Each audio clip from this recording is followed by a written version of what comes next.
The whole idea of taking a picture is haram according to the majority of them. Let's say there's a slight minority who allowed it. Those who allow it, when was the last time one of them posed? So you get these people saying, I'm on this and I'm part of this clan, and he's posing with, with all kinds. No, Habibi. Now this here is a title. And I hate to tell you, but I have to tell you, you're not living up. You're not living up to the way of these people. We all have our shortcomings. But there are things which we can control and there are things which we cannot control. You can control not taking a picture of yourself. Believe me. You can do it. It's very easy. And you can do it. You don't have to upload a picture of yourself. That's very easy. Yeah, we may not be able to do many other things after struggling, but I don't think you need to struggle to stop yourself from taking a picture of yourself and uploading on Facebook. No, Habibi. It's not that easy, brothers. Seriously, wallahi, it's not that easy. It's not something that you will learn within 5 minutes. It's not, okay, la ilaha illallah, Muhammad Rasulullah, oh mashallah.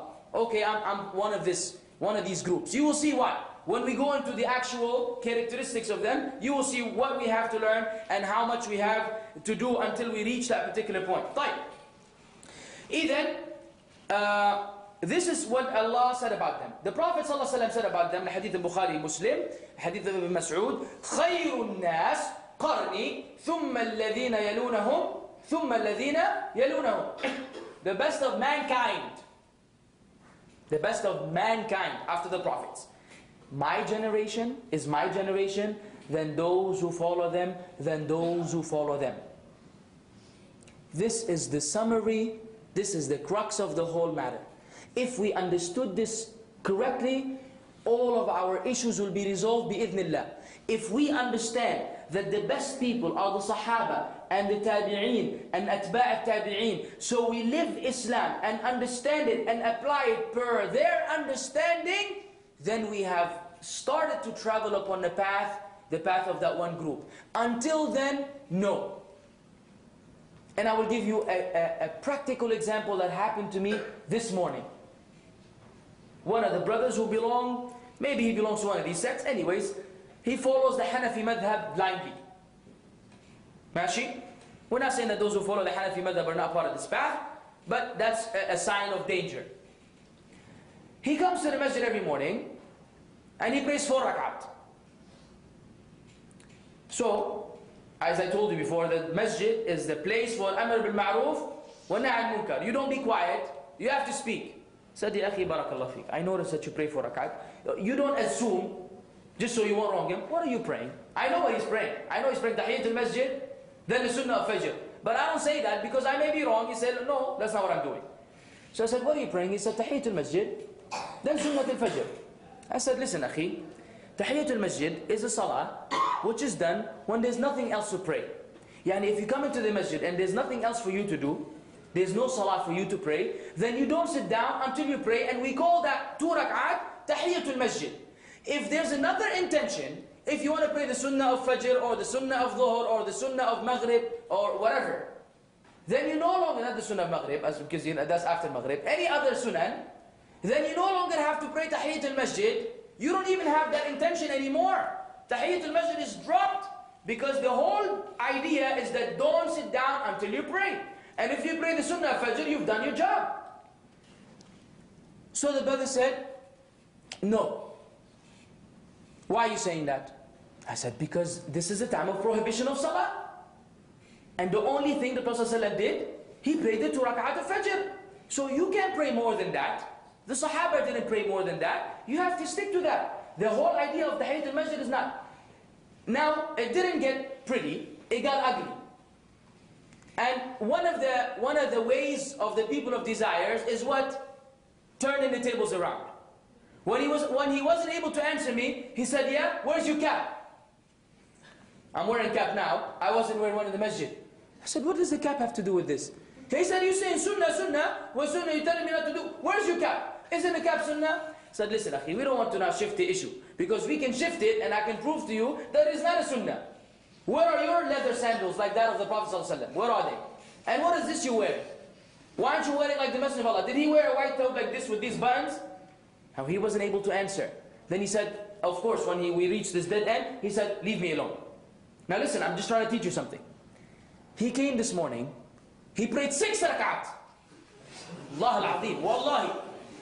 I'm sitting there like, man, this brother, man, really wants to start trouble with me, akhi. You know, I don't know what's up with these people, man, but anyways, that's life. 6 rak'at. I wonder where the other 2 came from, but I was going to be quiet. I said, you know what, it's going to cause fitna in the masjid, because sometimes if forbidding the evil will create more evil, you zip it. As soon as he finished, he spoke to me. Salaam alaikum, alaikum salam. I try to be nice to him. Barakallah feek, good to see you again. He said, you told me yesterday about Tahiyyat al-Masjid. Said, yes. And he made me explain to him the whole thing again. He said, yeah. He pulled out a piece of paper from his pocket. He said, this hadith in Bukhari Sharif. Bukhari Sharif. Beautiful. Bukhari, no problem with me. He said the hadith says that between every, and he wrote it in Arabic, with the tashkeel, with the fatha, dhamma, kasra. 2 narrations. He said the hadith says, between every adhan and iqama, there are 2 rak'at. I said, okay. He said, so, what's wrong with, why are you stopping me? The hadith says that I can pray 2 rak'at between adhan and iqama. I said, Akhi, what does that have to do with our issue? Tayyib, no problem, between every adhan and iqama, you can pray 2 rak'at. He said, so I'm praying Tahiyyat al-Masjid.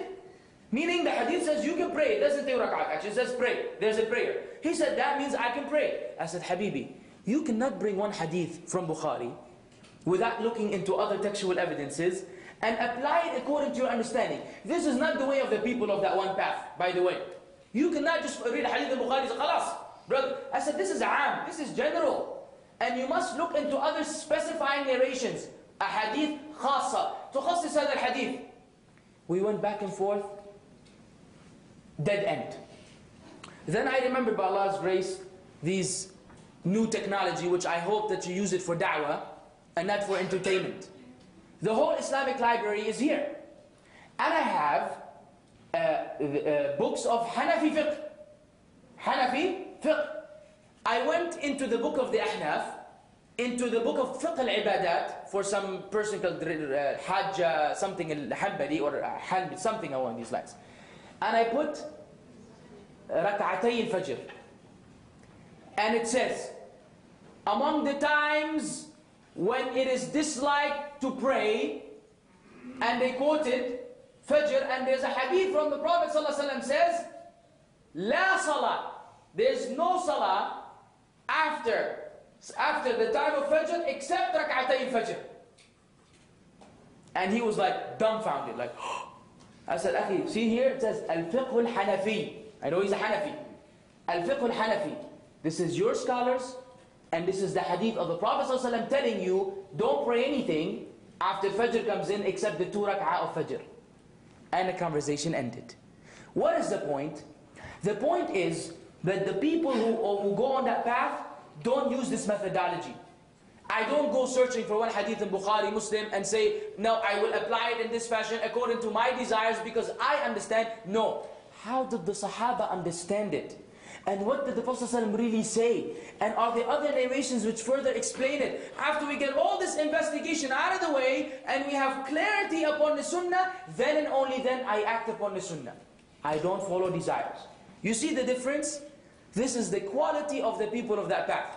They must refer to the khayrun nas, to the best of generations. The best of people, they must, because they understood these narrations, they conveyed them to us. If the Sahaba never prayed more than 2 rak'at between the adhan of Fajr and the iqamah, then you don't pray any more than that. Because you're not better than them, and you sure don't understand the deen better than they did.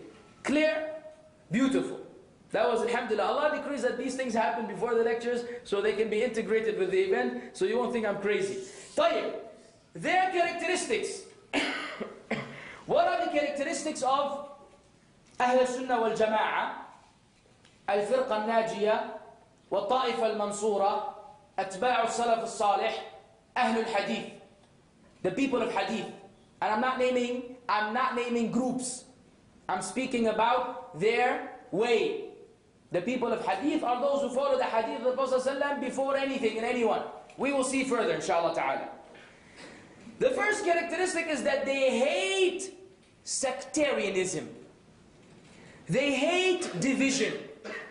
They hate that the Muslims are not united under one slogan of the correct understanding of La ilaha illallah Muhammadun Rasulullah sallallahu alaihi wasallam. They don't like it. And the reason why they don't like it, because Allah doesn't like it. And the way of the people of that one path is that anything which Allah loves, they love, and anything which Allah hates, they hate. And Allah said in the Quran, وَلَا تَكُونُوا كَالَّذِينَ تَفَرَّقُوا وَاخْتَلَفُوا مِنْ بَعْدِ مَا جَاءَهُمُ الْبَيِّنَاتِ وَأُولَٰئِكَ لَهُمْ عَذَابٌ عَظِيمٌ. And do not be like those who تَفَرَّقُوا, they divided. وَاخْتَلَفُوا, then they differed. After the clear proofs came to them. After the clear proofs came to them, and for those there's a great punishment. Don't be like them. Don't divide. Don't separate. Don't differ amongst each other after the truth has come to you. Once the truth comes, all of you must unite upon it. Allah said, إِنَّ الَّذِينَ فَرَّقُوا دِينَهُمْ وَكَانُوا شِيَعًا لَسْتَ مِنْهُمْ فِي شَيْءٍ. Verily, those who divide their religion and they became Shia, sect and groups, لَسْتَ مِنْهُمْ فِي شَيْءٍ. You have nothing to do with them. You are not part of them.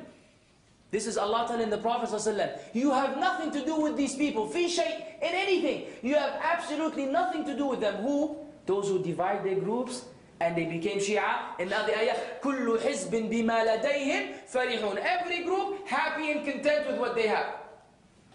This is our book.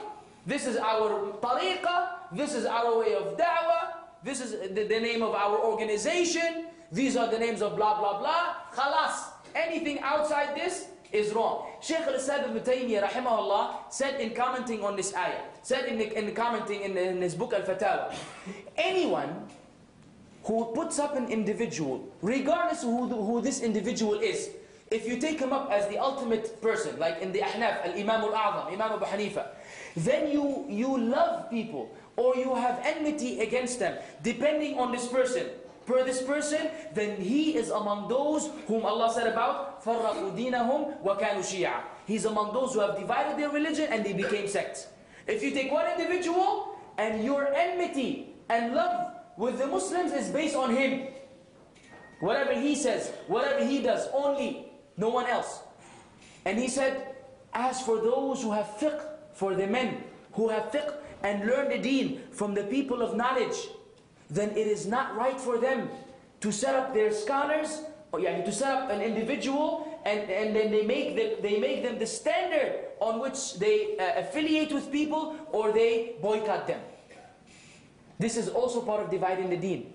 So we're not attached to fulan, sheikh, one sheikh. Like you find the people of the tasawwuf and others, they have one sheikh. And his sheikh took it from another, tariqah, and from another sheikh, it's like inheritance. No, Ahl Sunnah wal Jama'ah, we have ulama.